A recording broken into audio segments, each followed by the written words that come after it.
Well, good morning, everyone. Thank you for attending.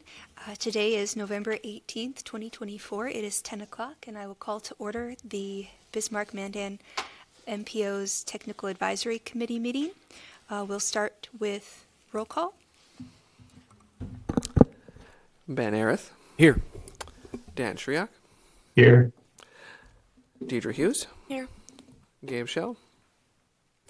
John Sackey. Here. Andrew Strami. Here. Jarek Wickness. Here. Greg Fazer. Here. Mitch Flanagan. Here. Natalie Pierce.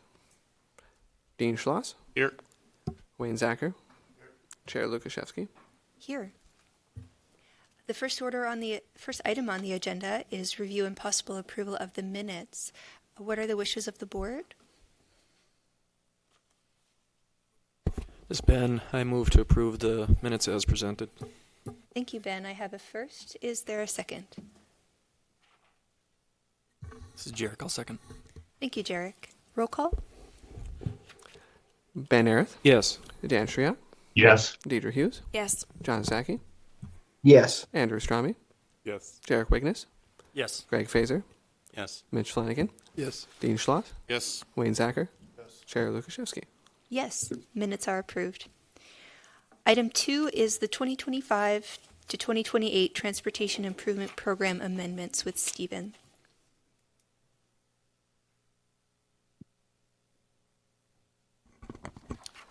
Thank you, Rachel. Give me one moment to share screen with you.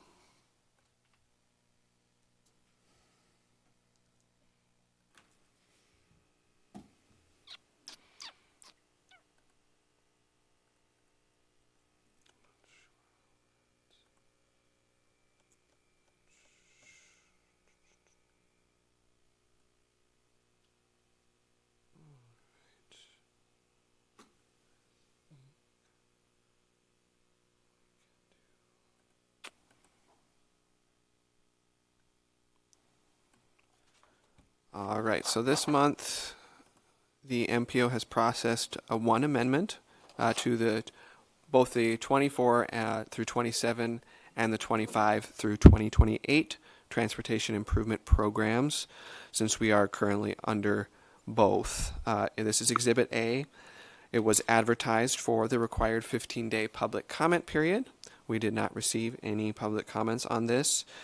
The amendment adds a project to the TIP in fiscal year 25 for pavement markings on various U.S. and North Dakota highways throughout DOT's Bismarck district, which includes locations in the MPO area. The cost for the entire project is estimated at $1.4 million, and the amendment form has the details of that. Are there any questions from the board on this amendment? Thank you, Stephen. Any questions? I don't see any questions. This was advertised as a public hearing, so I will open the public hearing. If there's anyone from the public who would like to comment on the project, you may do so. Calling a second time for public hearing. And a third time. Closing the public hearing. Are there any further comments or wishes of the board? Seeing none, is there a motion to accept the amendments to the TIP? I'd make a motion to approve the TIP amendment. Thank you. Andrew, is there a second?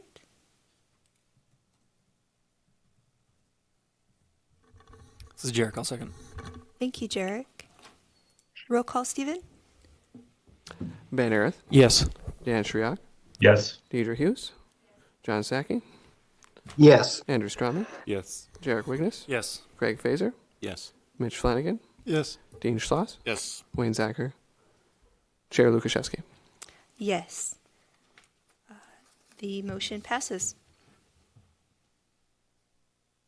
Item 3 on the agenda is the FY27 Transportation Alternatives Projects with Kim. Thank you, Chair.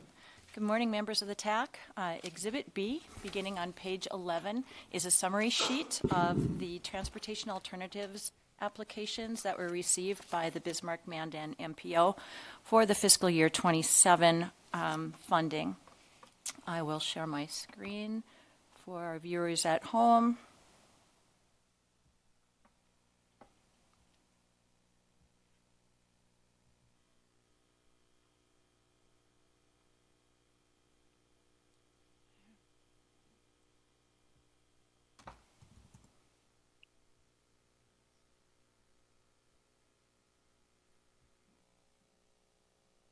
All right. Everybody able to see the summary sheet very clearly?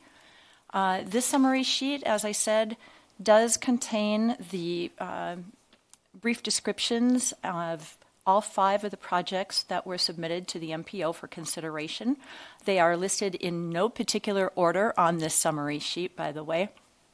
I will tell you that of the 5, 2 of these were preservation projects and 3 were construction. In the past, the MPO has gone through several different iterations of scoring and prioritizing these projects. At some turns, we have done preservation and construction separately. However, in recent years, the TAC has they've indicated a desire that we put them all into one pot and that we review them and score them all as the same, whether they're preservation or construction projects. And so that is how this scoring took place this year. It is a 2-tiered scoring whereby the Bike Ped Subcommittee of the Bismarck-Mandan MPO reviews and ranks the projects according to their technical expertise. And those rankings are translated into a score, which then is combined with a staff scoring to achieve a combined score and an overall rank. So it gets a little bit confusing because sometimes you want to grab that combined score and take the highest score as the number 1 rank, but it's kind of like the game of golf where the lowest is the most favorable. So when we get into the overall ranking, we can see that on this summary sheet, we had the 3rd Street Southeast Sidewalk installation come in with the lowest score, along with the Highway 1806 pedestrian trail. They both scored similarly and were put into a number 1 rank, followed then by the Memorial Highway pedestrian ramp submitted by City of Mandan, and then the US 83 State Street multi-use trail submitted by the City of Bismarck, and followed by the Sunrise Trail connection submitted by Bismarck Parks and Recreation District. So now that we've kind of just provided an overview of the scoring and the ranking process, we will get to the applications and the projects themselves. Starting with the Bismarck Parks and Recreation District submittal for the Sunrise Trail connection. Those extents will be from East Century Avenue up to Sunrise Park. It is for a 10-foot wide shared use concrete trail extension from Sunrise Park to the future extension of Century Avenue, which is, I believe, being constructed. Gabe, you can correct me if I'm wrong, but Century Avenue construction is taking place in 25? Okay. So by the time that the FY27 projects would be under construction, that East Century Avenue extension would already be in place. I'll take you to that application. I don't know why I can't. How do I get rid of this banner up here? Oh. Now I messed it up.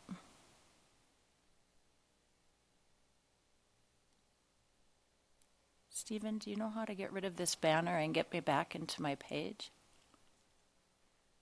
I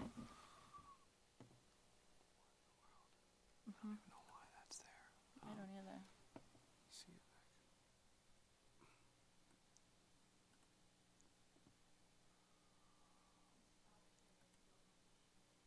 Well, I do. I just wanted to change pages and the banner was in the way. And I really don't want that there. Okay, That's well, weird. maybe we can Maybe just... if you stop and do it again. I guess I'll have to. Let's try that. Nope. Okay, that's really strange. guess it was. Can we try that arrow up in the top? Maybe that'll just make it bigger for us. And then we can get back to our screen share. If we hit share.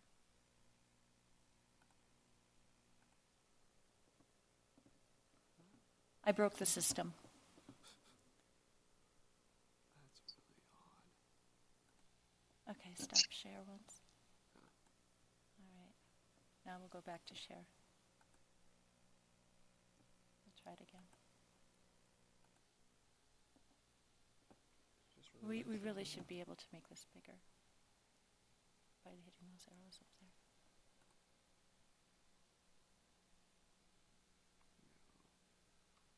This will expand it. Or should. I'm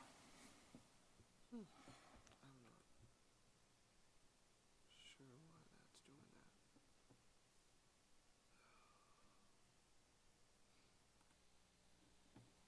Can you do this? Zoom? No. No, apparently not. Okay. I don't want to have to scroll through 80. If you exit full screen, you mean get out of presentation mode? Yeah, let's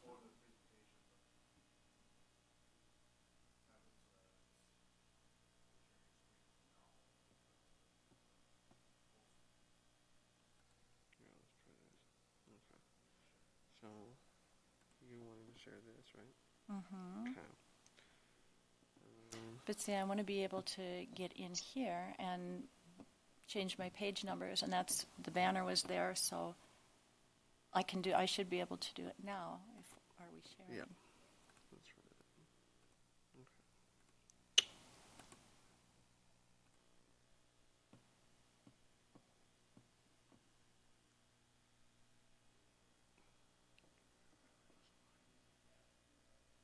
It's okay. We were up on screen before on this page, so if you do a stop share. And go back to, there, it's up there. I'm just going to leave it there. I should be able to go up here and grab page numbers, right? Okay. Yeah. We'll just do it this way. They can't see it. Okay.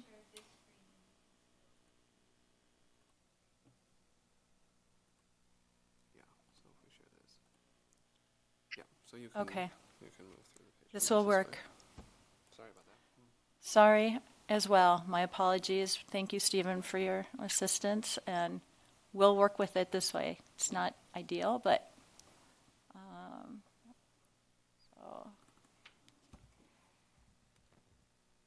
okay. So here is the Sunrise Trail application that was submitted by the Bismarck Parks and Recreation District.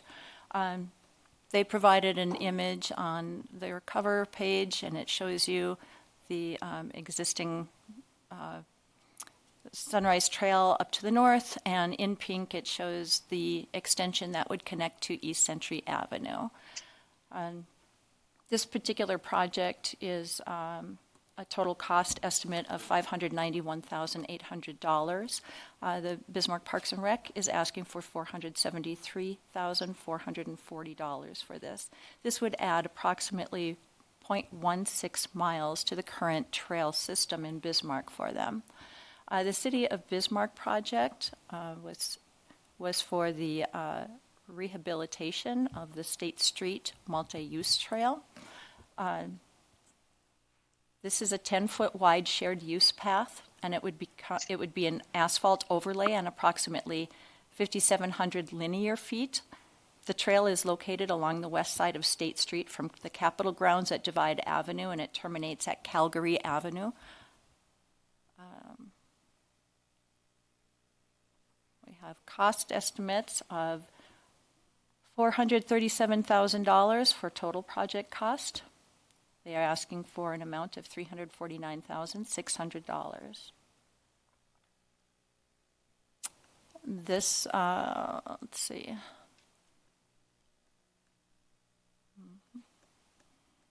Well, now that I'm scrolling, I'm very much apologizing for this. There you can see the extents of the trail.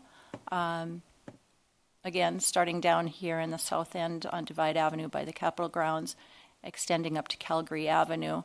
There is a new trail extension that has just recently been completed that connects Calgary Avenue to 43rd Avenue Northeast and the greater trail system from there. Image shows you the current conditions of the trail and the need for rehab. The next application was submitted in conjunction by the City of Mandan and the Mandan Park District. This project is for Highway 1806 pedestrian trail improvements. This is a current 10-foot wide asphalt pedestrian trail. It runs from 14th Street northwest past 27th Street north. Let me see if I can get you a map with the... There we go.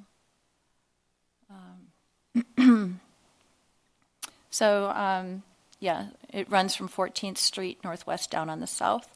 It does run under the overpass right now, the I-94 bridge overpass, and continues on up to 27th north on Highway 1806. They will be installing overlay and drainage improvements throughout, and pedestrian safety enhancements consisting of a separation barrier underneath that I-94 bridge, as right now there is no barrier between the pedestrian trail and the driving lanes of the traffic. Project costs submitted for this particular project, of the estimated $925,000 plus costs that would be eligible, they are asking for $624,112.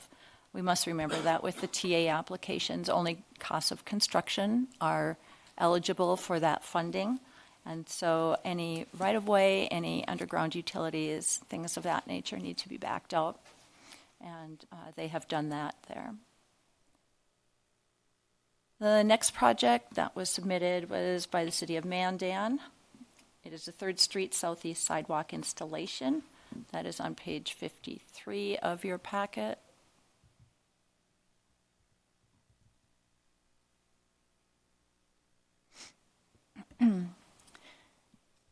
This project would be a 6-foot wide new concrete pedestrian sidewalk on the north side of 3rd Street Southeast from 6th Avenue Southeast to 3rd Avenue Southeast, approximately 830 linear feet.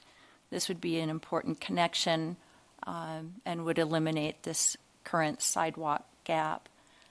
It is a construction project estimated to cost $254,689, and the City of Mandan is requesting $206,120 in federal funding.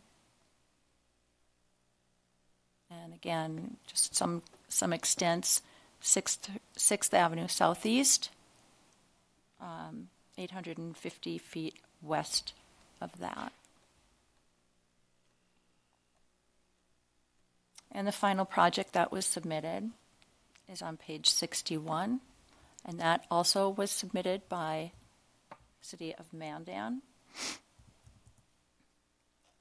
That is for the replacement of the Memorial Highway pedestrian ramp to realign it. It would replace the existing pedestrian ramp with a realigned ramp connection right at Liberty Memorial Bridge and Memorial Highway. This will connect to a future trail that's being constructed as part of the Memorial Highway reconstruction project. This particular project is estimated to cost a total of $49,534, and the City of Mandan is asking the 80% amount of $40,088. Again, returning back to our summary page. This does give the brief descriptions of each of those projects. It does notate whether they are construction or preservation, and then the final rank is in the green column to the far right. And you can see that the 3rd Street Southeast sidewalk installation tied for a #1 priority ranking with the Highway 1806 pedestrian trail improvements. Now, in the past, we have determined that it's fairly important to provide a ranking to North Dakota DOT when we're forwarding these projects on to help them in their selection of projects. And that was the reasoning behind TAC's request to rank all of these projects as a whole, simply to avoid any confusion when it hits the DOT selection team in, if we'd be submitting 2 priority 1 projects, that might cause confusion on their end. However, this year we are faced with exactly that situation where we have 2 #1 priority projects. So it would be at the TAC's discretion to prioritize those 2 #1 projects, or you could choose to recommend them to the policy board as is, and let the policy board at their discretion either determine to allow the submittal of 2 #1 priority projects to North Dakota DOT, or they can re-rank. So this goes through several iterations with the possibility of re-ranking, from the rankings that we've provided on the summary sheet to the decision of the TAC or the recommendation of the TAC today, and then also policy board has the discretion to change anything that comes before them. So given that information, we do have members here from the submitting jurisdiction, and let's see, we don't have anybody from Bismarck Parks and Rec, but we do have City of Bismarck, also City of Mandan, and I'd welcome any comments or additional information on these projects that you might think are pertinent before we continue with discussing the prioritization. City of Bismarck, Gabe Shell, do you have any information that you'd like to add? Sure, thanks, Kim. I can actually add to Bismarck Parks and Rec as well. The Sunrise Trail connection, obviously it doesn't make sense to do that project right now because there's nothing to connect to, but after the city's 2025 construction of Century Avenue, where we're just stubbing out the trail and kind of just leaving it as a dead end at that point in time, you'll look from at the end of that sidewalk or trail and wonder, how do you get over to that park over there? And so that's kind of the point of this project, would be to make that connection, and it's more than just a sidewalk connection, because it's the additional crossing of a coulee that adds to the cost, that makes it a little more cost prohibitive for parks to take that on by themselves. So that's kind of the concept. Definitely harder to envision that one. If you stand out there now, you're in the middle of a field. So I can see why the committee would look at that and not see necessarily an issue today, but it would be a more pressing issue, obviously, as time continues. I would mention too that project, I believe last year, was the #2 project that came out of tax vote, with the #1 project being a sidewalk, I think on 8th Street or 8th Avenue. Was that funded, Jarek? That one? Okay, so just making sure that was the #2 priority last year, and I guess now this year it seems to make its way to the bottom of the prioritization list. So I don't know if there's an aspect of continuing or having some sort of,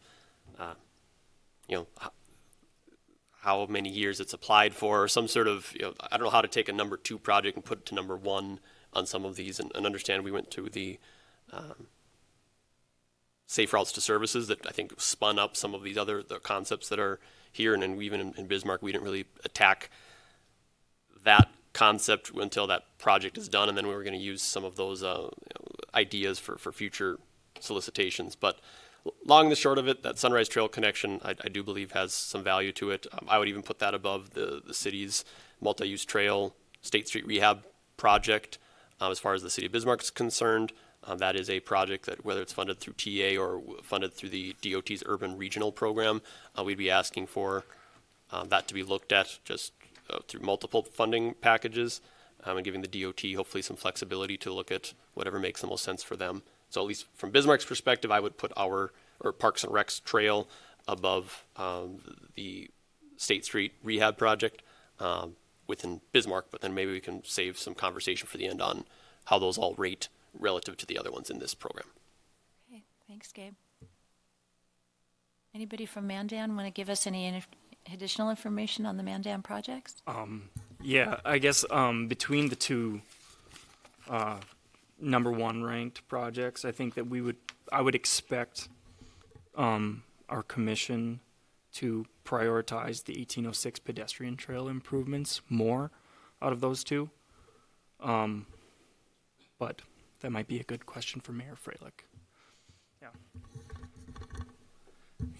Okay, so just given those comments, I guess we'd be open to discussion from the members of the TAC as to whether you are satisfied with the rankings that are provided on the summary sheet, if those would be suitable to promote to the policy board for their consideration of approval, or do you feel that there should be alternative rankings assigned to promote to the policy board?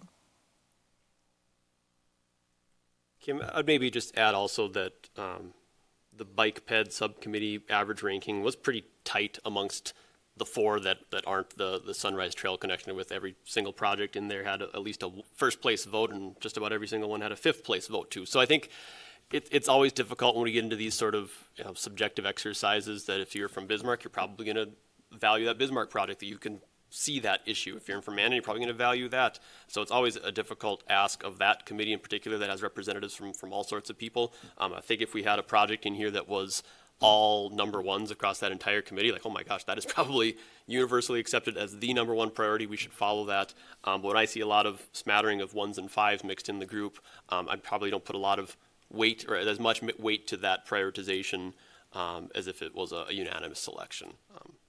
So I guess want to just offer that comment. Well, go ahead. Nope, that's all right. Go ahead, Ben.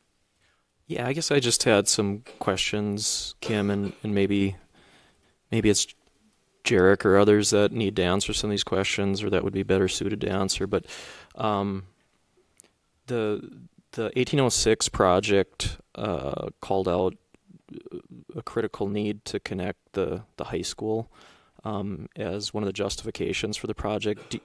Do you know, are there sidewalks or pedestrian facilities that would link to 1806 along, I guess it's 24th or 4th or even 8th Avenue, that would kind of bring folks to the high school?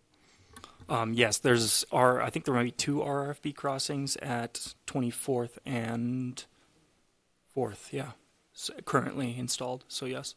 And there's sidewalk facilities on the other side of the... Correct. Sure, gotcha. Yep, that makes sense. I guess when I think of TA projects, I tend to think of an actual alternative transportation rather than a recreational type movement is how I would prioritize it in my mind. And that helps me in knowing that there is actual connectivity to the trail to the high school, which I could see as important. But, even when I look at 1806 versus State Street, and I'm on 1806 personally probably once or twice a week, in the summertime on my bike. And I see a lot of other users like me using it recreationally. When I see the users on State Street, for instance, there's not a lot of other folks wearing Lycra or workout gear there. They're looking like they need to get to work, or like they don't have another option to get to work. And so I was curious if you could kind of speak to like the selection committee. Gabe talked about a tight scoring, but if you could kind of speak to where the conversation was at with the Bike Ped subcommittee, and how maybe State Street got rated so low, and maybe what I would consider a large portion of the 1806 project to be more recreational and in need. All right. Thank you, Ben, for asking that question. I appreciate it. The Bike Ped subcommittee looks at a couple of different things when they're evaluating these projects that come in. Number one, they're weighing them against the MTP and the Metropolitan Plan overall, but they are also taking into consideration the objectives and goals of the Bike Ped plan that was adopted in 2017 by the MPO. And along with that, there was considerable conversation about the current Safe Routes to Services study. In fact, you might, if you're reading through the applications themselves, you may notice as well that the Sunrise Trail connection ties into its narrative the need to supply these types of connections to services like the mall area over at Sunrise Town Center. I think we've become more cognitive of the connections that are being made with some of these trails. The 1806 pedestrian trail improvements, I think the biggest weighting factor for that particular project was because there is a major safety issue underneath that overpass where pedestrians and bicyclists are utilizing the trail, but it's not separated from fairly fast-moving traffic in any way. There's not even a curb right there. So I think that was probably one of the biggest factors that were waiting on the side of that pedestrian trail, whereas we do feel it is very important to maintain our existing facilities, as the bike ped plan does put forth that maintenance and maintaining a state of good repair is extremely important and one of the objectives of that plan. And so, of course, the City of Bismarck State Street multi-use trail rehab, it definitely got points for that because if we don't have a navigable trail, it's basically a gap in the system as well. I think it just, like I said, it just comes down to some technical preferences. They do a pairwise scoring through the Bike Ped Subcommittee where each project is weighed against every other project. And then hopefully, the one that is meriting the highest scores is coming to the top. Thank you. I did have one more question, and I was very encouraged actually to see the 3rd Street Southeast sidewalk installation as a project for consideration. And maybe either Jarek or Andrew, you have some more detail, but I know when we were kind of looking at this corridor through the Safe Routes to Services study, there was some maybe questions about how to get through the parking lot, which I think backs right into the right of way. Would the sidewalk carry through that parking lot area at the gas station on the north side of the road, so there would be a sidewalk there instead of parking, or how would that work? Correct. Yeah, I think we had proposed other parking arrangements on the private side, so that they weren't backing into that pedestrian walkway. Yeah, I would say if we accept the grant funds, the resulting product would be a continuous sidewalk path from corner to the extent. Thanks. I guess just my 2 cents, I thought that was probably the most project in need, and just based on some of my experience with some of the other studies that we're doing in the area, but also through my personal observation of riding around Mandan, I do see regularly people on that goat path on the north side of 3rd Street, and it does seem to be serving an area that maybe folks don't have an option for an automobile to be getting just basic needs met. Kim, could you tell me, like, historically how many projects get awarded through this program to the MPO? So every project that is submitted through the Bismarck-Mandan MPO goes to North Dakota DOT for their selection, and it competes amongst all the other projects. So the TA funding is split amongst several different categories within the state. So in fact, there's funding that's designated to rural, which is less than 5,000 in population, urban, 5,000 to 50,000 in population, and then urban, 50,000 to 200,000 in population. That's our group. So we get approximately $823,000 in funding. And just keep in mind, those are estimates right now because we're talking about fiscal year 2027, and the current federal highway bill only goes through 2026. But it's anticipated that the funding will remain approximately similar. And then TMAs have their own funding pot, and then they have kind of a catch-all that they say is available for any area. So basically, we're working with this $823,000 amount for our area. And to let you know, last year, Mandan's project got awarded, and it was under 400,000, about 392,000. Does that sound right? And that was the only project from this area that got awarded. Some years we have several projects that may rise to the top. It just depends on how everything plays out when it hits North Dakota DOT and their selection team. And I might also add that for the funding at our level, that funding is also shared amongst the other two smaller MPOs, which would be Grand Forks, East Grand Forks, and Minot. So the representative cities and park districts of those two MPOs would also be eligible for the same approximately $800,000.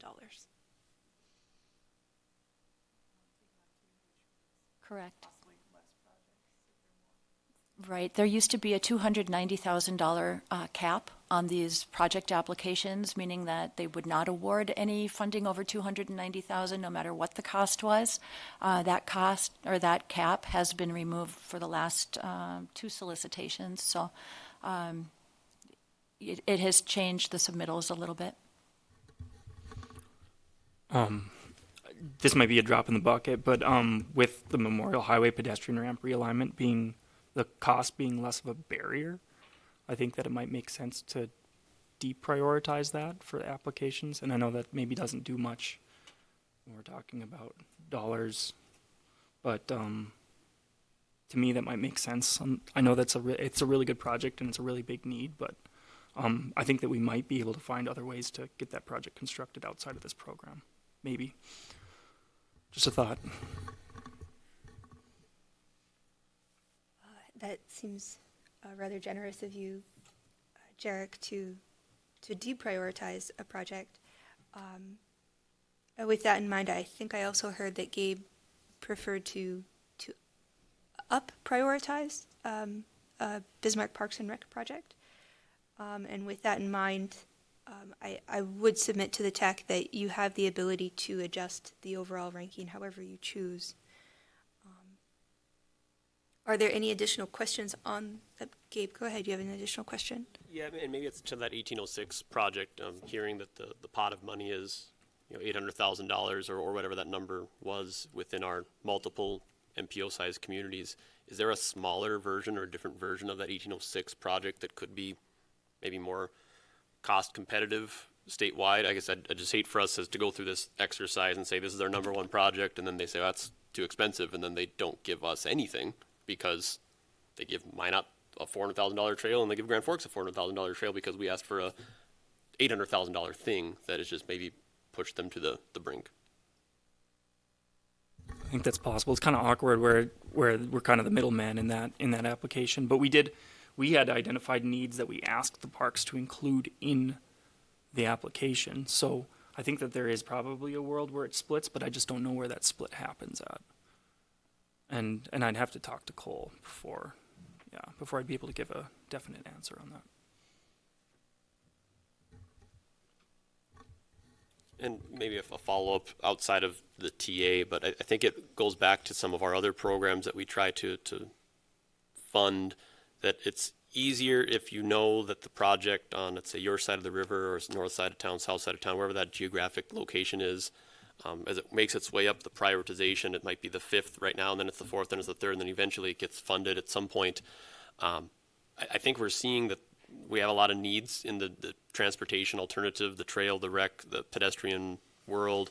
I know in our MTP, we talked about carving out specific dollars for those types of things and not rely on this one state grant to fund this entire thing. If there's urban roads dollars, if there's other funding that we would want to use for those purposes. So maybe it's a Kim or maybe it's a Rachel question.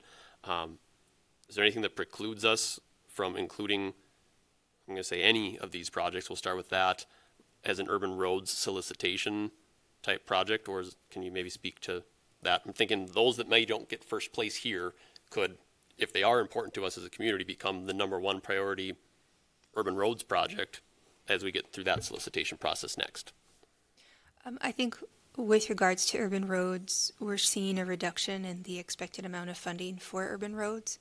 So a program that has historically been extremely competitive for expansion or maintenance of roadways themselves is now becoming, I guess, smaller.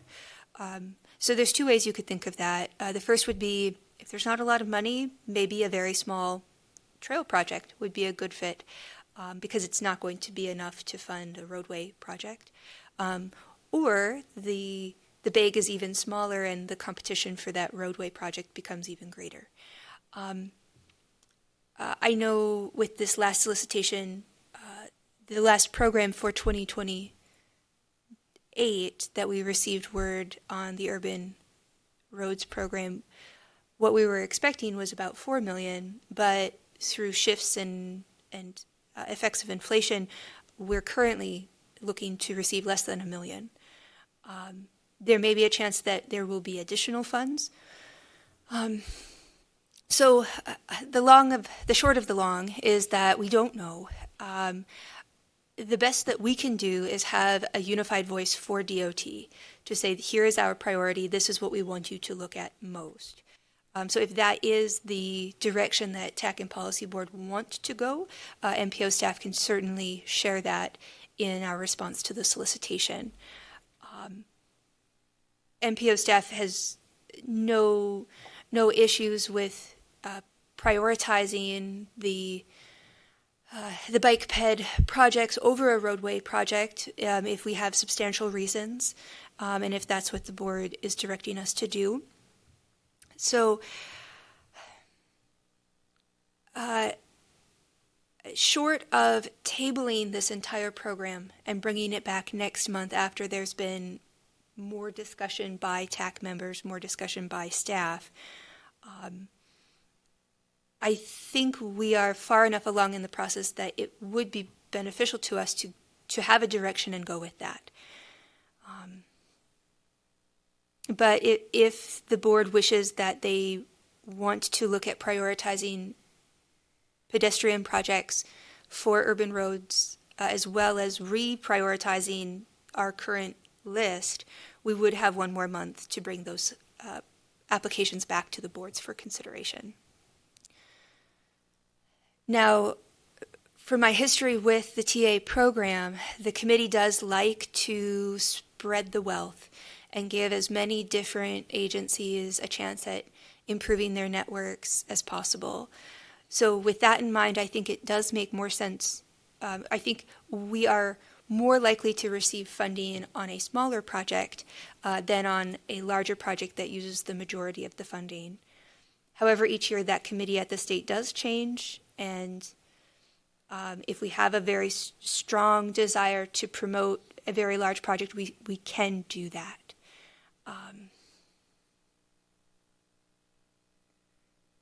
Are there any thoughts or reservations about moving forward or holding off a month? I think we can come out of this group with a discussion and a decision on the TA program. I would just offer that, I guess to maybe City of Mandan Parks and Rec, that 1806 pedestrian, if that is a state highway, I mean, that's another funding opportunities to look through the urban regional program for that improvement, whether it comes to the top of the list or not. We've been asking for the State Street multi-use trail for a couple of years and haven't got it, but we also did the same thing with the State Street extension from Calgary to 43rd, asked for that for a couple of years, and now it's constructed this year. So sometimes it takes a couple of swings before it rises to the level of a higher priority. And I would say the same thing for really any of those. If that 3rd Street sidewalk is important, we could fund that. I would support funding that through the urban roads program. If that's a set aside for the $250,000 in federal aid, maybe you don't feel that as much on the $3 million, $4 million overlay project, that there's $300,000 less in that bucket, but it definitely makes a whole heck of a lot of difference for this type of project that is a go, no-go based on the fundings that are available. So I guess that's my take on it. I think we could find something, anything that doesn't make it through here from the city of Bismarck's perspective, and even if it is the number one priority, we will be applying in multiple funding streams and multiple funding programs to attempt to find other resources to get those done.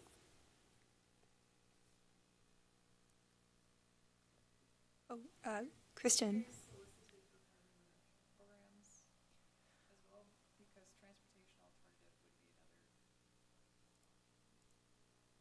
Okay. Because the people online can't hear that, our partner from North Dakota Federal Highways suggested looking at the funds through the carbon reduction program. Right now, carbon reduction is at the discretion of the state, but we are allowed to promote projects for their consideration. So I think any of these projects, as Kristen points out, under TA funding would also be recognized under carbon reduction funding, and we could promote these as well for the state to consider in that pot of funding. I think that's a very good suggestion. Thank you. Sorry, I had another question too. Do you all remember, when does Rec and Trails program solicitation come out? I mean, I guess that would be another obvious option for any of these. Sure, thanks, Ben. The North Dakota Parks and Rec recreational trails program solicitation happens in the spring of each year, so we would anticipate that coming out probably late March, early April of 2025.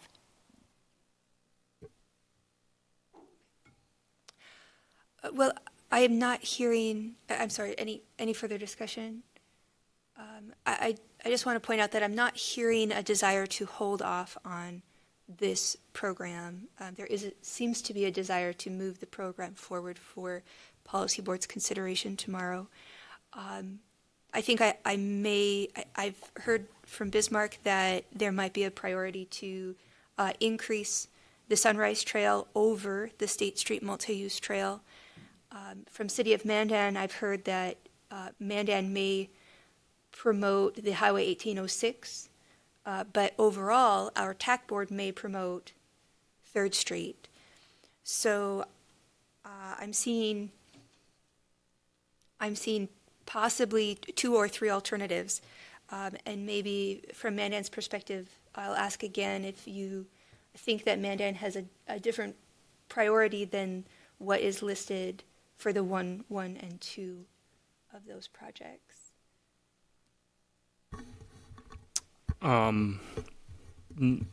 No, I would expect that the 1806 project, it has pieces that I know that the commission is interested in addressing, so I feel like that would be the highest priority from the commission's perspective. And out of this is our goal to not recommend even prioritization for the 3 projects that were just mentioned. We don't want to do that. Is that I'm asking a question. Is that what we are avoiding right now? Oh, no, I don't think we're avoiding prioritization. Or avoiding equal prioritization of multiple projects? Historically, it's been in our benefit to give direction to the state for which ones we feel are most important, but it's always an option to promote all projects unprioritized. How specific would our recommendation, how specific would our recommendation need to be to the policy board? We've done a range of items. We've done 1 through 5 in the past. We've done firsts and seconds. So a group of 1 and a group of 2. And Kim, I'll let you continue. I would just like to add that in the past, not necessarily with the TA program, but with some of our other programs, we have had kind of this toss-up for prioritization, and we have done, say, like a 1A, 1B. So, again, it doesn't differentiate a whole lot, but it would say between these 2 number 1 ranked projects, we would prefer that the A project be funded, but if that is not possible, then to fund the B project. But they would both be like our number 1 priorities. I don't remember what program we did that with, but we have done that before. Thank you, Kim. Gabe? Rachel, I think what I would promote, let's see if I can make this into a motion then, is that the 1806 pedestrian trail improvements project is the number 1 priority. I would then put the Sunrise Trail connection as the number 2 priority. And then I guess the rest can be through the overall ranks that you have. So followed by the 3rd Street, excuse me, sidewalk installation. I guess I'll defer to Jarek on the Memorial Highway ped ramp realignment if that's 4th, and then the State Street multi-use trail rehab as the 5th project. I don't think we're going to get all of those anyway, so I'm not too worried about once you get down to 4 versus 5. I don't think it really matters a whole heck of a lot. But if 1806 is important, if that's strong desire to have that completed, great. But I guess there could be a concern of the costs and that just coming in too high. And if that's the case, if they can find that Parks and Rec one in Bismarck as a suitable filler, great. And if that's even too expensive, okay, come down to that 3rd Street one and please at least fund that. Give them at least in that order of operation is kind of how I looked at that. So it's a really long-winded motion, but I believe that's a motion. Thank you, Gabe. So just to clarify, the motions from top to bottom on Exhibit B would be 2, 5, 1, 3, 4. Ooh, can you say that all again? I'm not sure what you just said. So 2, 5, 1, 3, 4. Okay. You're saying it that way. Gotcha. 2. Yep, agree. Is there any discussion? I'm sorry.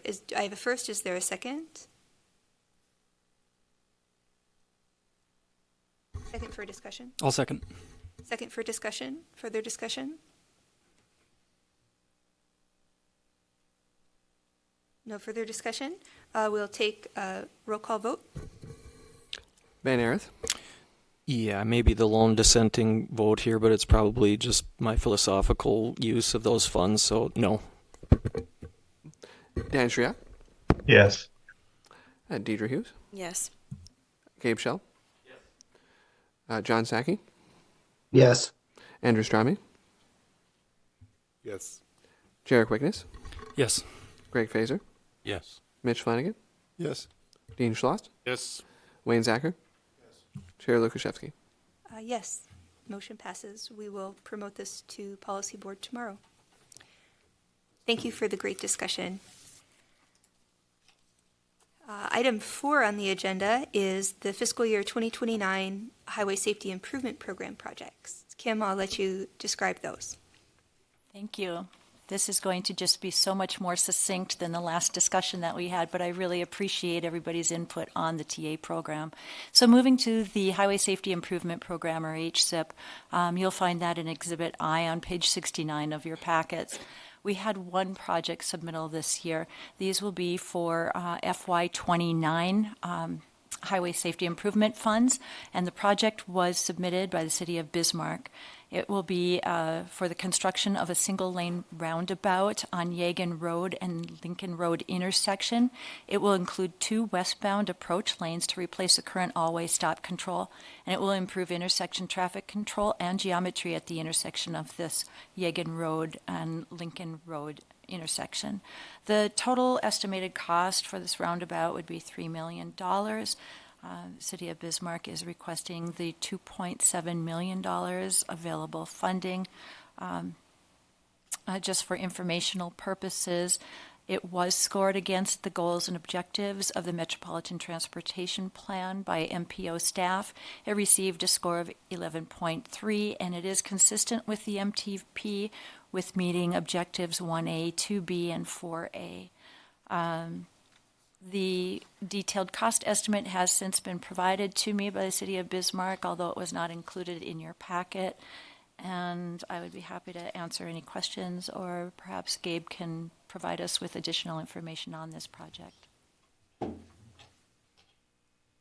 Thanks, Kim. The only thing I'd want to add is just a random musing that we have on this as we start collecting data to understand how much traffic's going through here. We included one of the attachments in the PDF. There's actually more traffic that, as you're on Lincoln Road heading west, that goes south or takes a left than there is that takes a right. It's a pretty even balance, but slightly more southerly traffic leaving Lincoln Road. So just interesting because we didn't know that until we started looking into that. And we have people that live down there, so we ask them every day when they come in. how far did you have to stop as you came into it. But it operates under always stop control, and that works most of the time, obviously. But trying to improve safety and operational concerns at that intersection is kind of the main drivers of this project. Thank you, Gabe. Are there any additional comments from Greg or possibly from Dan? Okay, all right. Fairly easy here. Staff is just looking for tax recommendation that policy board approve this to be to be forwarded to North Dakota DOT for their approval and possible selection. This is Gabe, so moved. Thank you, Gabe. I have a first. Is there a second? This is Ben. I'll second. Thank you, Ben. Roll call. Ben Arith, Yes. Dan Triak, Yes. Deidre Hughes, Yes. Gabe Shell, John Sackey, Yes. Andrew Strami, Yes. Jarek Wigness, Yes. Greg Fazer, Yes. Mitch Flanagan, Yes. Dean Schloss, Yes. Wayne Zacher, Chair Lukashevsky. Yes, motion passes. Item 5 on the agenda is fiscal year 2028 Urban Grants Program projects with Kim. Thank you, Chair Lukashevsky. Okay, the final federal funding program that we're going to be taking a look at today is the Urban Grants Program. This is for funding year 2028. We received a total of 2 project applications. These are actually resubmittals of applications that were not awarded funding through the last go-around. These projects were scored by MPO staff against the goals and objectives of the MTP. And points do not indicate any recommended prioritization by staff, but they are provided to you and to the policy board for your information, discussion, and your potential prioritization of projects. So just a brief description of each of these. The Bismarck project is a reconstruction project on Main Avenue from 7th Street to 9th Street. It will be a reconstruction of Main Avenue roadway from a 4-lane section with parking on the north side to a 3-lane section with on-street parking. New concrete pavement, curb and gutter, street and pedestrian lighting, pavement markings, and ADA-compliant pedestrian facilities will be included. Storm sewer running east-west on Main Avenue will be replaced and upsized to meet current stormwater requirements. Safety improvements include wider sidewalks, boulevards for snow storage and multimodal access, and considerations for curb extensions and high-visibility crosswalks at intersections. Landscaping will be placed in the new boulevards. This has a total project cost of $3.4 million. They are asking for federal funding in the amount of $2 million.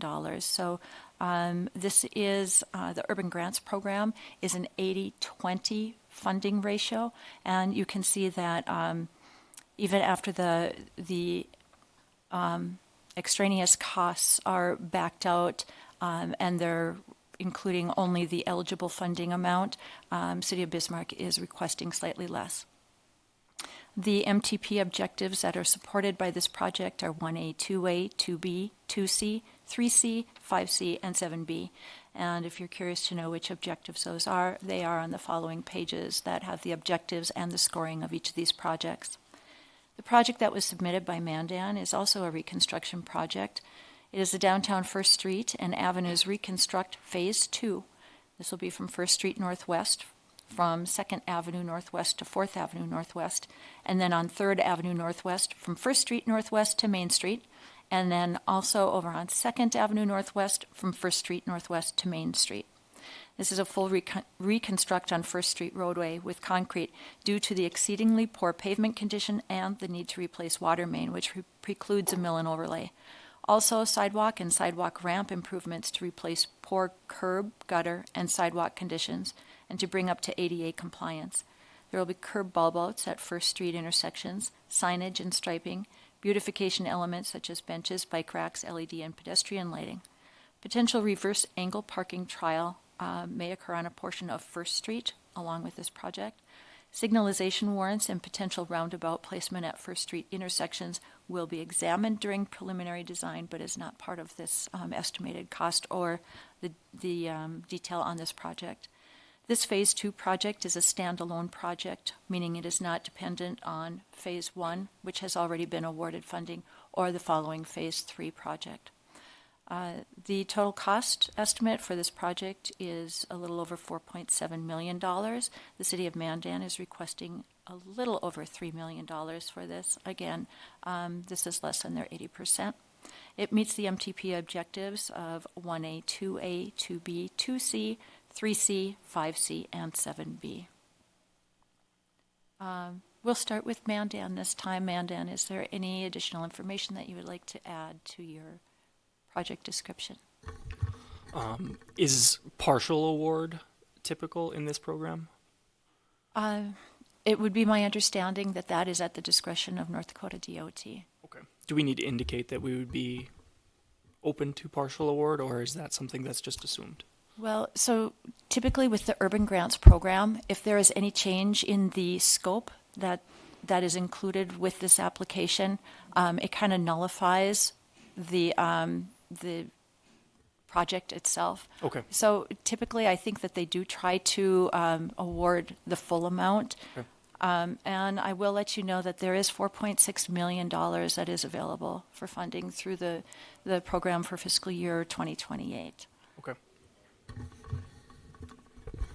Kim, if I could, I would just add the planning level recommendations for street configurations are kind of inspired on the 2018 downtown plan that was done for Mandan, I believe, with the MPO's participation. So face-to-face reconstruction would include significantly wider sidewalks, reconfigured parking, and more of an urban streetscape for those blocks. And while, as I understand it, the infrastructure components are pretty phase dependent, there is a great amount of thematic consistency that this project in phase 2 has with phase 1. So while the pipes and things are different, it will look like one project when it is all done. Okay. Sandra? If I can add just maybe something to the partial funding comment, Jarek. I know we've had in the past a project that was partially funded, but it was a smaller cost mill and overlay type project that we asked for $1 million and it was funded at $500,000 or something along those lines. So I do think, though, if you are receptive to some money but not the full money, I think that would be worthwhile to explore and to state out loud so that the DOT knows that. In our past iterations, I think last year, obviously both of these projects were in here. Neither of them were funded, and it was entirely one project in another community in North Dakota got the entire funding for this program, based also because there was also a really big project, and this was just a small portion of urban grant that went towards a very much larger project. But I think giving those that are on the selection committee any insights as to what we would feel as a success, I think is beneficial to do.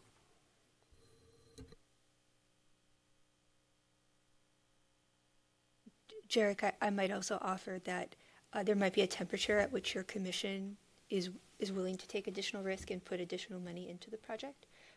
So if you have a handle on what that level is, if it's a 30% local match or something more or something less, adding that would be to your benefit because it's not always easy for the state to know which jurisdiction has that capacity and which jurisdiction chooses not to have that capacity. Mm-hmm.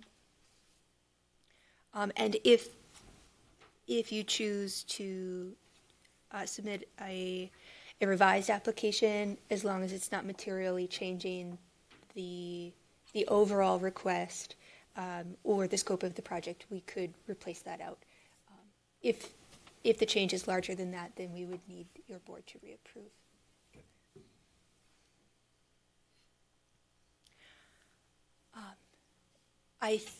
Were there any other comments from Mandan? Any other questions, comments? Okay, I'll turn it back to Kim then.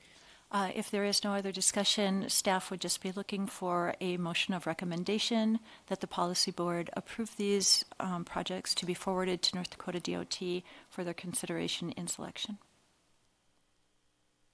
And Kim, remind me, in past practices, we haven't prioritized these projects above each other or just gave them to the state and let their urban grant committee decide based on whatever the merits of their program. Is that correct? That is correct. However, it would be at the discretion of TAC and then also policy board if you should choose to prioritize. Okay. Well, I would make a motion to forward both of these projects in unprioritized fashion to the state. Thank you, Gabe. I have a first. Is there a second? It's Jarek, I'll second. Thank you, Jarek. Roll call? Ben Arith, Yes. Dan Shriak, Yes. Deidre Hughes, Yes. Gabe Shell, Yes. John Saki, Yes. Andrew Strami, Yes. Jarek Wigness, Yes. Greg Fazer, Yes. Mitch Flanagan, Yes. Dean Schloss, Yes. Wayne Zacher, and Chair Lukashevsky. Yes, motion passes. Item 6 on the agenda is the Government Partners Program, MOA. Kim, I might ask you back.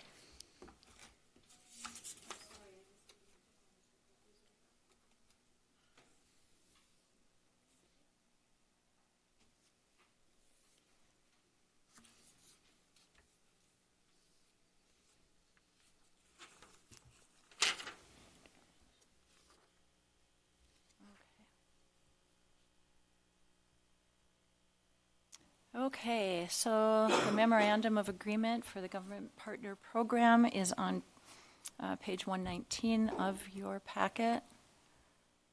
It is Exhibit P. We've been talking a lot about the government partner program, which is being offered through the Big Sky Passenger Rail Authority to assist with supporting communities along the proposed reinstated North Coast Hiawatha passenger rail line. We know that the North Coast Hiawatha previously ran through the Bismarck-Mandan, Burleigh County, Morton County area, and Big Sky Passenger Rail has submitted and been awarded monies through the federally funded Corridor ID program to reinstate this particular passenger rail line. As part of that, the MPO is willing to facilitate and be a financial partner in the government partner program.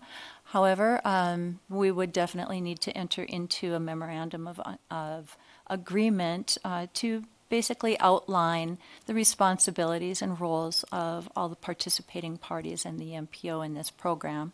And that's what this MOA does. So the first article, Article 1, is the purpose and authority, and it basically goes through and cites the U.S. Code and federal Code of Regulations that establishes and charges the MPO to maintain a continuing cooperative and comprehensive metropolitan transportation planning process. And it also talks about the provision of entering into agreements to do such. So there's a lot of words in there, but basically that's what Article 1 boils down to. Article 2 is the scope, which kind of delves into the BSPRA Government Partner Program membership, what it's designed to do, and how BSPRA has proposed that they may roll that out for us. One item of note is that this is a membership term in that program for a 1-year time period. It begins from the time the membership is received, and it expires 12 months from that date. There is no automatic renewal. So as we approach the end of that 12-month period, we'll be able to assess how the program has worked out for us and determine if it's something that we want to continue on with or not. Also of particular note is that supplemental agreements to this MOA may ensue, and those supplemental agreements would be for things like consultant services that are determined to be necessary to study maybe something like the location and placement of a rail station, or any other lead in grant funding. Those would be outside of this agreement. Article 3 talks about interagency communications, and it just states that each participating party, whether it's, and again, I guess I should back up, this memorandum of agreement is between Bismarck-Mandan MPO and the parties, which are identified as Burleigh County, Morton County, City of Lincoln, City of Bismarck, City of Mandan. Okay, so getting back to Article 3 in the interagency communications, each party under this MOA will appoint a principal representative to serve as its central point of contact. Article 4 talks about those supplemental agreements that I had alluded to. It does say that those are, again, outside of the memorandum of agreement. Article 5 kind of nails down the responsibilities of the participating agencies, beginning with the MPO. The MPO will secure the membership on behalf of the parties as outlined in Article 6. We will act as a liaison between the BSPRA GPP and the parties. We will facilitate that coordinated and comprehensive planning process. The MPO will inform all principal representatives of the parties of activities, forums, guidance materials, webinars, or any other resources offered by BSPRA through the GPP in a timely and coordinated manner. Bismarck-Mandan MPO will convey and coordinate training or funding opportunities to the parties, and the MPO will provide detailed periodic progress, financial, and other reports to the parties as it's made available through the Government Partner Program and the BSPRA. And finally, the Bismarck-Mandan MPO shall advise the parties of all potential necessary action required by governing bodies, elected officials, or governmental departments, and the deadlines associated with such action in accordance with the purpose, terms, and conditions of this memorandum of agreement. The responsibility of the parties is quite similar, that the parties will pay all costs associated with the BMPO's provisions of goods or services under this memorandum of agreement. The parties will convey to the MPO the name, address, and all pertinent contact information for each of its principal representatives, of which they may have more than one if they desire. The principal representative of the parties shall convey all BSPRA GPP activities, forums, guidance materials, webinars, or other resources offered by the GPP in a timely manner to the appropriate persons within its agencies to ensure sufficient opportunity for participation, because, of course, that's what this agreement is all about, is that we're all participating and working together on this. The principal representatives of the parties will ensure all appropriate personnel, elected and or governing body officials are adequately and appropriately apprised of activities, resources, or other actions of the BSPRA GPP, which may or may not directly impact the parties. And these may include public presentations or presentation of items to elected or governing officials.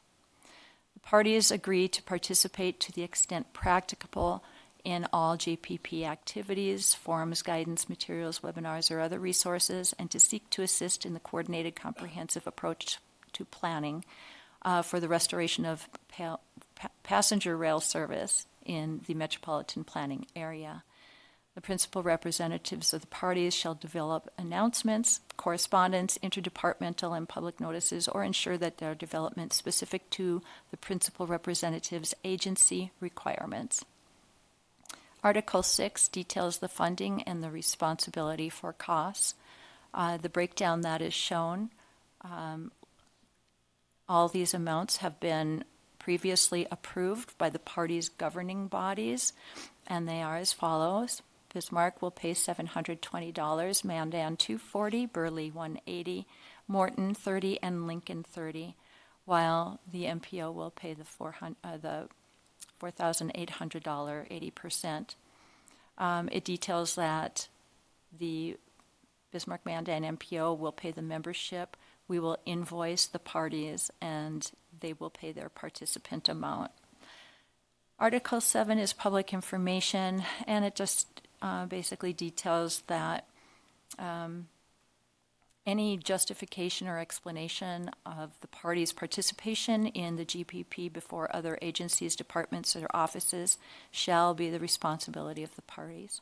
The MPO may provide upon request any assistance necessary to support the parties' justification or explanations of the GPP conducted under this memorandum of agreement. In general, the parties are responsible for all public information relating to their respective agency and participation in the GPP. The parties and the Bismarck-Mandan MPO shall make its best efforts to give the other party advance notice before making any public statement regarding work contemplated, undertaken, or completed pursuant to this memorandum of agreement. We don't want anybody being blindsided by what somebody else might be doing unbeknownst. Article 8 is just miscellaneous relationships and obligations. This agreement shall not affect any pre-existing or independent relationships or obligations between the parties and the MPO. It will have no impact on any of our existing contracts or activities. The provisions of this agreement, which require performance after the expiration or termination of the MOA, shall remain in force notwithstanding the expiration or termination of this MOA. So if a supplemental agreement were contracted between the MPO and a or all participating parties, the termination or expiration date of that particular supplemental agreement is not affected by the termination of this memorandum of agreement. This MOA will be sent to each of the parties' governing bodies for signature, and the approvals have already been vetted and provided through previous commission, council meetings. And so basically this is just a formality of each governing body putting their signature to what they've already approved.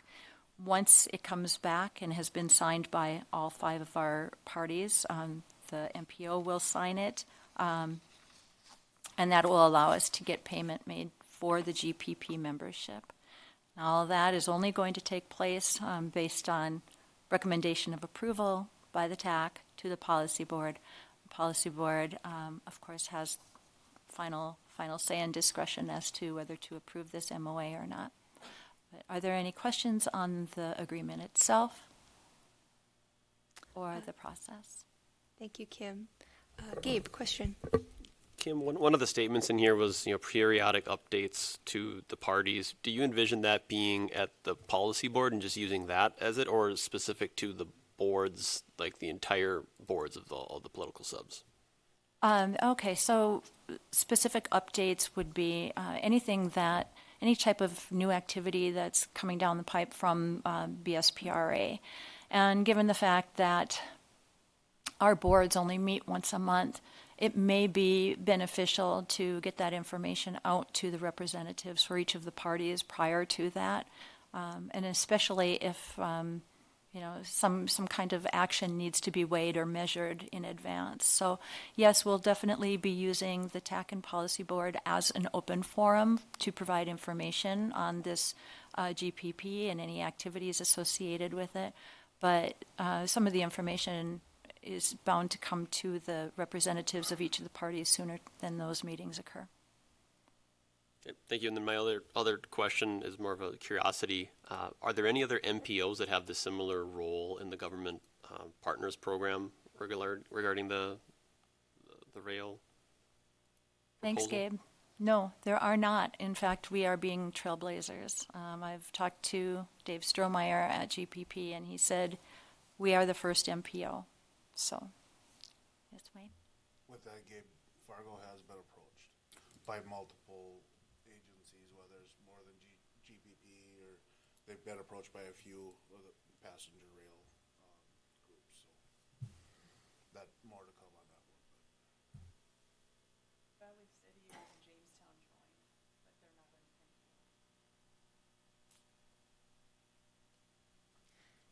Any additional comments or questions?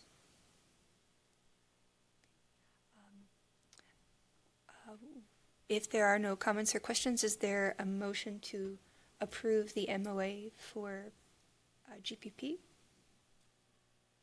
Make a motion to recommend approval of the MOA. Thank you, Andrew. I have a first. Is there a second? Second. Thank you, Mitch. We'll take roll call. Ben Arith, Yes. Dan Shriak, Yes. Deidre Hughes, Yes. Gabe Shell, Yes. John Sagi, Yes. Andrew Strami, Yes. Jarek Wiggins, Yes. Greg Fazer, Yes. Mitch Flanagan, Yes. Dean Schloss, Yes. Wayne Zacher, Yes. Cheryl Lukashevsky. Yes, motion passes. Item 7 on the agenda is a progress update on the Arrive 2050 MTP with Jason Carby. Jason, are you still with us? Yes, can you all hear me? Yes, we can. Okay, perfect. Yeah, so really quick, we did receive all of the comments that you provided, have worked those into the final document. Currently updating that document into a more kind of graphically oriented, reader-friendly format, relying the appendices maybe for a little bit more of the technical data. But we will be documenting kind of the comment response to all this week. Did have the North Dakota DOT management meeting October 25th. And then we are going through approvals on the document. We've gone through 4 of the 5 planning and zoning commissions. We have Morton County Planning and Zoning Wednesday. And then soon after we get into the city and county planning commission, or sorry, city and county commissions approvals, essentially for the next probably about 3 or 4 weeks. And so that's kind of where we're at. I know when we come talk to you next month, we'll be, I think we'll be done through all of the jurisdictional approvals. Thank you, Jason. And then Rachel, anything you wanted to add? No, thank you. I guess maybe just to point out that we're nearing the end of our planning and zoning meetings, and we'll be going to commission meetings starting next week. Any questions or comments on the MTP progress update? Gabe, go ahead. Rachel or potentially Jason, was the DOT management team meeting, was that to their executive board? And was there any, I guess, discussion or comments that came out of that that we as the TAC or policy board would want to know about? Thank you, Gabe. There was some discussion, curiosity on some cost estimates. They were cleared up. I don't recall there being any difficulty or heartburn over our projected plan of pursuing maintenance projects. The management meeting went very well overall. Jason, is there anything that I am missing that you can recall? The primary thing that I recall was the question on the cost of the Northern Bridge estimate. Right. Yeah, no, I think that was the primary one. And then there was some interest in some of the ATAC traffic forecasts on the Grant Marsh Bridge related to the Northern Bridge. I think that those patterns had kind of maybe updated and were a little different than the 2045 version. But you know, things that we presented to the TAC previously. But yeah, there wasn't really items of substance that came up during those discussions. We a little bit with the funding of some of those discretionary programs that the DOT kind of guides, that we will kind of eliminate those from the final document, because again, it's a, you know, it goes from obviously area to area across the state. There's, you know, limited guarantees on some of those programs like NHPP. And so I think there's some thought that maybe we'll just remove the projections there. We didn't really show any projects that go with them either. So I think that's probably okay. But I think that's probably one of the biggest changes. Okay, thank you. Thank you, Gabe. Any further comments? I don't see any. Thank you, Jason. Okay, thanks, everyone. Item 8 on the agenda is a progress update on the Safe Routes to Services Complete Streets study with Cody Christensen. Cody, I'll let you have the stage. All right, thanks, Rachel. Yeah, so happy to be here, guys, to kind of go over some of the progress we've had on the Safe Routes to Services project. Noting that I've heard that name called out a little bit earlier in this meeting. So we did have a public engagement event last month on October 21st at the Mandan Morton Public Library.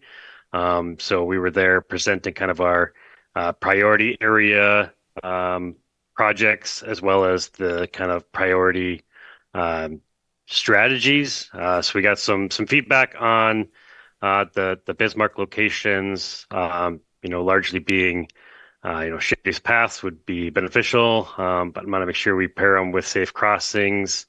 Road diets are great as long as they can still accommodate the traffic volumes.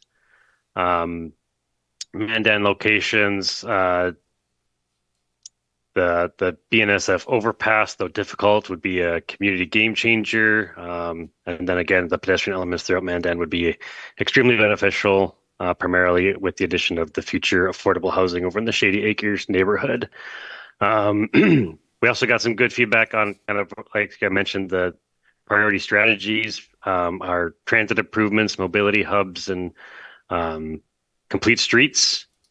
General feedback being, bike infrastructure supported, more hesitation towards any on-street bike facilities. Supportive road diets as long as they're combined with making sure that traffic is accommodated. And then some positive feedback on the circulator route of the transit improvements.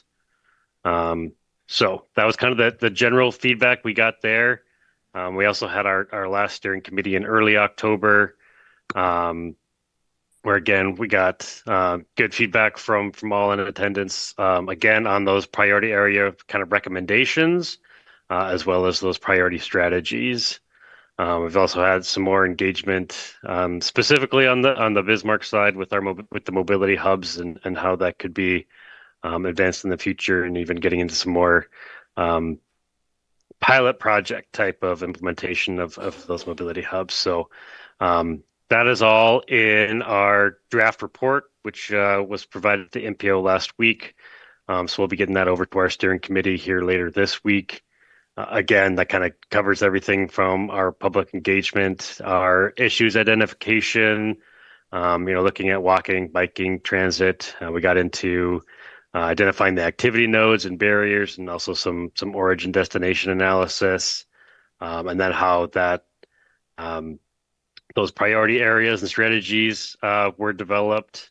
Also included in there is a funding plan and implementation plan. So kind of identifying, some of the programs that were discussed earlier today, along with some other ones, and how the various projects could be implemented either as a standalone project or even potentially combining a few things depending on what that grant program is. And then lastly, we also will be doing our final report presentations next month. So we will be presenting to the Mandan City Commission on December 3rd, Bismarck City Commission on December 17th, and then we'll be back giving our final presentation to TAC and Policy Board on the December 16th and 17th, respectively. So it's all coming together. So with that, I can hand it back to Kim or answer any questions. Thank you, Cody. Question, comment from Ben? Thanks for the update, Cody, and apologize if I missed an email in my inbox, but is there an estimated time frame for when a draft of the plan might be available for the public and others to react to? Yeah, we'll have that out this week. Okay, thank you. Yep. Any additional comments, questions? I don't see any. Thank you, Cody. Item 9 on the agenda is a progress update on the 2024 pavement condition collection and analysis project. I see Kurt Kuiper is no longer online. I think he might have had to drop off. But I can give the update. The project is currently 15% complete. That is less than what we would be expecting since the MPO portion is due at the end of the year. But I have spoken with Kurt. We spoke last week, and we'll have a follow-up meeting this week. He informed me that the collection is complete. It took a little longer than they were anticipating to do. But that he thinks they will be able to make up the lost time through the data analysis, and he currently has his staff working on that data analysis right now. He is hopeful to set up a meeting with our jurisdictional partners to go over some of those findings and possibly discuss the paver software if there are any questions on that, and that should be occurring here within the next month or so. Also, We had a successful meeting with the press. We had a interview with both the newspaper as well as the news, and there was a news article on the news of the paver vans that that capture the data of the roadways. This is something that we typically try to do with every pavement condition collection because we think it's interesting to the public, and there are physical vans on the roadways that we use, so it's a very visible project. I'm happy that that was so successful. And I think that is the end of my update. Are there any questions on the project? Okay, seeing none, we'll move on to other business. Staff did not have any other business. Was there anything that the board would like to bring? Wayne, I saw your hand.